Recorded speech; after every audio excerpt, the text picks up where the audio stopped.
జిల్లా కలెక్టర్ రాహుల్ రాజ్ ఆదిలాబాద్ పట్టణంలో ఆకస్మికంగా పర్యటించారు. ఉదయం 6 గంటలకే ప్రధాన కూడళ్లైన గాంధీ చౌక్, అంబేద్కర్ చౌక్, శివాజీ చౌక్, ద్వారకా నగర్, నేతాజీ చౌక్ ప్రాంతాల్లో పర్యటించి అధికారులను హడలెత్తించారు. ముఖ్యంగా శానిటేషన్ నిర్వహణ తీరుపై అసంతృప్తి వ్యక్తం చేశారు.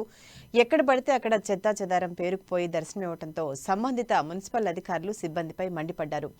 పట్టణంలోని 43, 44, 45, 48, 49 వార్డుల్లో మున్సిపల్ కమిషనర్, శానిటరీ అధికారులతో కలిసి కలయిదిరిగారు. రోడ్లపై ఉన్న గుంతలు పూడ్చివేయాలని, డ్రైనేజీలను శుభ్రం చేయాలని, డ్రైనేజీ నీరు రోడ్లపైకి రాకుండా చర్యలు తీసుకోవాలని అన్నారు.